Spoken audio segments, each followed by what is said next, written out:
Hello दोस्तों, नमस्ते। आप सभी का स्वागत है मेरे चैनल इनर ज्योति में।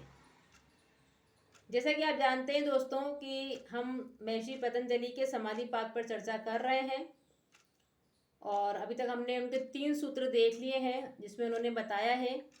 पहले सूत्र में उन्होंने अनुशासन के बारे में बताया है और दूसरे सूत्र में हमने देखा कि चित्त क्या होता है, चित्तवृत्ति क्या होती है, और तीसरे सूत्र में हमने देखा कि आपके चित्त की भूमिया क्या है, उसकी अवस्था क्या है। तो हमने वो 5 अवस्थाओं पे बात करी थी। और अब योग सूत्र का चौथा जो है उसमें हम बात कर रहे हैं कि हमारा स्वरूप क्या है। तो चौथे सूत्र में महर्षि पतंजलि जी ने स्वरूप की बात करी है कि हमारा स्वरूप क्या है।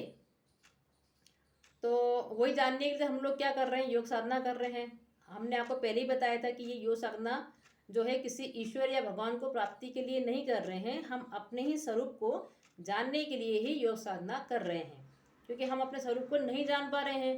क्यों नहीं जान पा रहे हैं? तो उन्होंने एक एग्जाम्पल से आपको बताया था कि जैसे कि तालाब जो है, तालाब का स्वरूप क्या है? तालाब का जो तल होता है वो इस तालाब का स्वरूप होता है। उसका तल जो है, तल के कारण इसको तालाब बोला जाता है। तो अगर उसका तल अपन देखें तो तल तो काफ़ी उसका शांत है, बहुत समतल है। लेकिन ऊपर क्या हो रहे हैं, ऊपर तो लहरें आ रही है, लहरें उठ रही है। तो उस उन लहरों के कारण उसका जो स्वरूप है, तालाब का जो स्वरूप है वो हमको दिखता नहीं है कि वो कितना शांत है, वो कितना समतल है। तो वो उन्होंने जो हमको एग्जाम्पल देके जो समझाया है, तो उसी प्रकार से उन्होंने बोला कि चित्त पर क्या हो रहा है, पत्थर पड़ रहे हैं। ये जो इंद्रियों के जो पत्थर पड़ रहे हैं, जिसके कारण हमारे अंदर जो थॉट्स उठते हैं, थॉट्स के जो वेव्स है हमारे अंदर, जो लहरें हैं, जो हमको कभी क्रोध आ रहा है, काम क्रोध है, भय लालच है, आपका ज्ञान अज्ञान के कारण हम कुछ भी काम कर जाते हैं, धर्म अधर्म जो हमारे अंदर उत्पन्न होता है, मोह माया के जाल में जो हम फंस जाते हैं, उसके कारण उससे वशीभूत होकर जो भी हम काम करते हैं, जो भी हमारे अंदर थॉट्स आते हैं, तो हम उन्हीं विचारों में चलते रहते हैं। तो उन विचारों के कारण क्या होता है कि जो हमारा एक्चुअल स्वरूप है वो हमको मालूम नहीं पड़ता है, वो हम देख नहीं पाते हैं, उसे हम समझ नहीं पाते हैं। तो वो यही बताना चाहते हैं कि एक्चुअली में आपका स्वरूप क्या है उसको अपने को जानना है। यही काम है योग सूत्र का आपका। इसलिए हम साधना कर रहे हैं, इसलिए हम योग कर रहे हैं। ठीक है।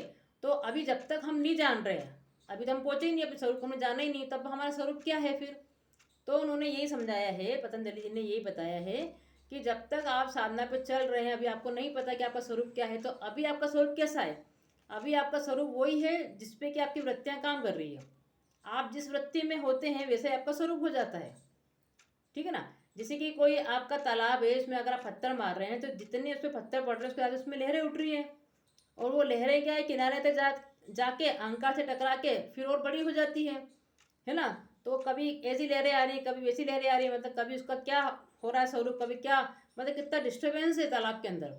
तो उसका एक्चुअल स्वरूप तो अपने को दिखता ही नहीं है। तो वही अपनी हालत है कि जब आप कभी क्रोध में होते हैं तो आपका स्वरूप कैसा हो गया, क्रोध वाला हो गया। आप अगर काम के वशीभूत में है तो आपका काम रूप हो गया है। आप मोह के वशीभूत में तो आपका मोह रूप हो गया है। माया रूप हो गया आपका, अज्ञान रूप हो गया आपका। तो मतलब जैसी आपकी वृत्तियाँ उत्पन्न हो रही है, जैसी आपकी वृत्तियाँ उत्पन्न हो रही है, वैसा ही आपका स्वरूप क्या हो रहा है, बनता चला जा रहा है। और हमको क्या लग रहा है कि यही हमारा स्वरूप है। अभी हमसे मिस्टेक क्या हो रही है, हमको लगता है यही है। ऐसे हमारा सबके, हमारे जो आसपास भी जो लोग हैं वो भी सब इसी स्वरूप के कारण पैदा हो रहे हैं और इसी स्वरूप में हमको दिखते हैं। तो हमको यही लगता है कि भैया इंसान ऐसी है, सबके अंदर मोह माया है, सबके अंदर काम क्रोध है, हमको यही लगता है ना। फिर अगर हमको असली चीज़ नहीं पता हो तो हमारे आसपास भी सब जितने भी लोग हैं सभी इसी श्रेणी में हैं, तो हमें तो यही लगेगा ना। अब जैसे कि मैंने आपको पिछली वीडियो में बात करी थी कि जो हमको महर्षि पतंजलि ने बताया है कि जो आपकी चित्त की जो भूमियाँ होती है, जो उसकी अवस्था होती है वो 5 प्रकार की होती है।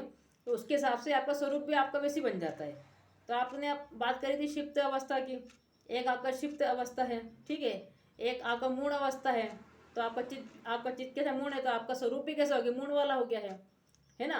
जिसमें कि क्षिप्त अवस्था में तो बहुत ही बताया था उन्होंने कि लगातार आपको पत्थर पड़ रहे हैं, आपके उस पर लहरें उत्पन्न होती जा रही है, तो आप शांत बैठ ही नहीं रहे हैं। और ऐसे ही लोग क्या होते हैं, सुसाइड करते हैं। तो उन 5 चीज़ों पर हमने बात करी थी पिछले वीडियो के अंदर, ठीक है।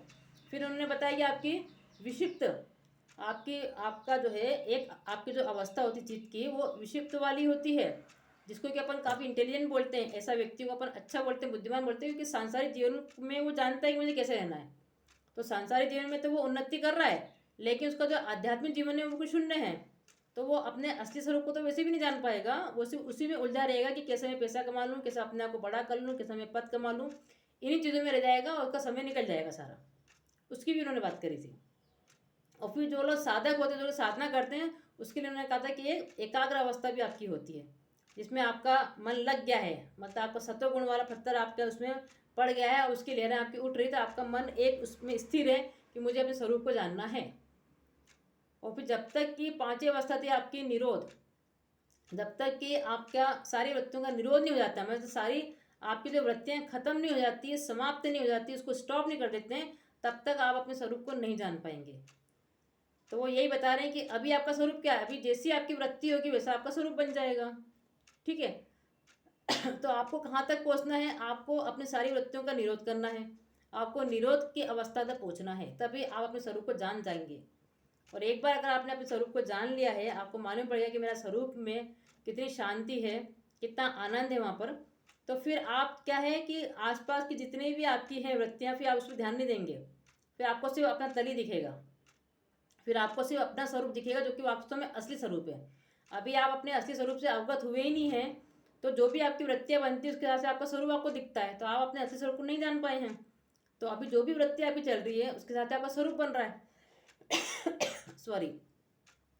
तो वो यही बताना चाह रहे हैं आपको कि जब तक आपकी साधना पूरी नहीं होगी तब तक आपका मन डिस्टर्ब ही रहेगा, आपका चित्त, आपका संस्कार ही आपका जो है आपका स्वरूप बना देंगे, और आप उस झूठे स्वरूप में जियोगे।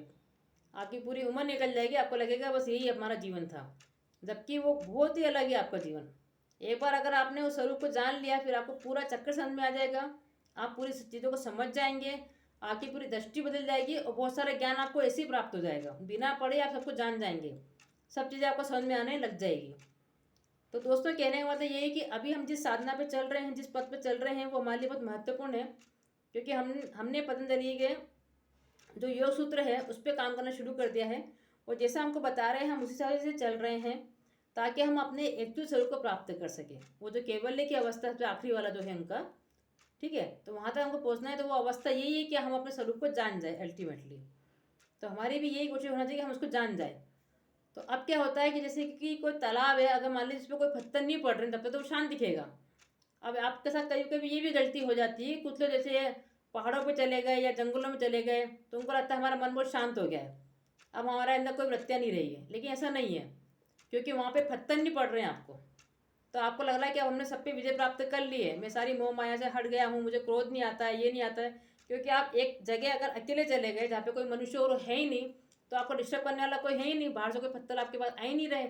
तब कभी कभी ये गलतियाँ भी हो जाती लोगों से कि इनको लगता है मैं काफ़ी शांत हो गया है, लेकिन जैसे ही वो भीड़ में आएगा और किसी ने एक धक्का भी दिया उसको, तो उसकी सारी वृत्तियाँ निकल जाएगी उसकी फिर, है ना।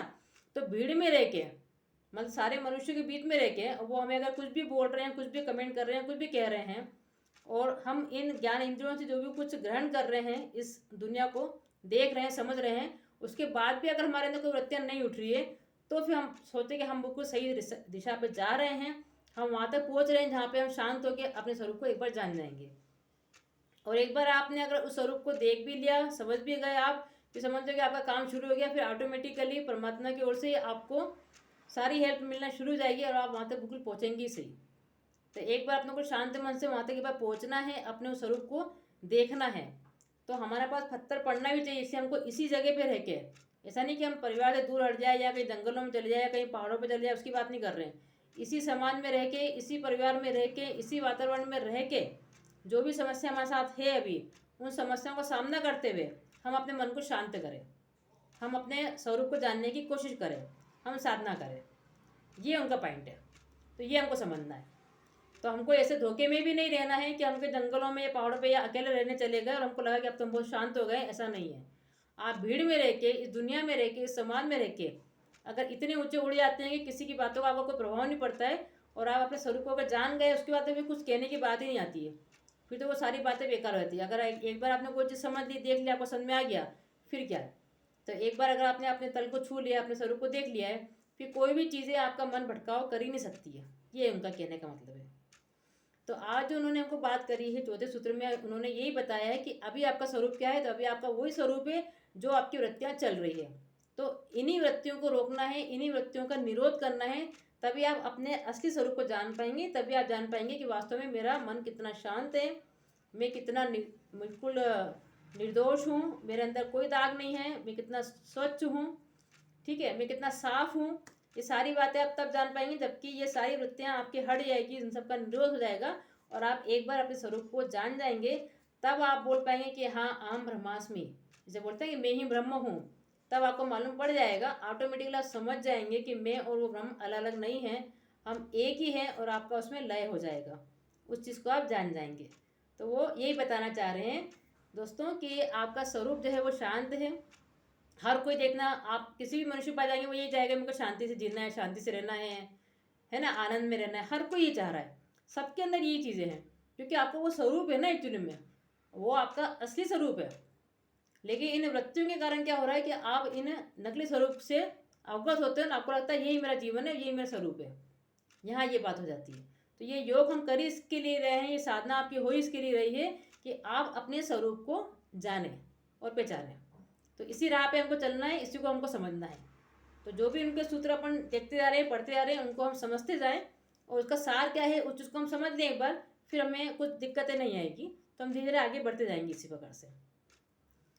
ठीक है दोस्तों, तो आज अपन ने बात कर ली है, चौथे सूत्र पे भी अपन बात कर ली कि उन्होंने स्वरूप के बारे में आपको बताया है कि आपका स्वरूप क्या है और वहाँ तक आपको पहुँचना है।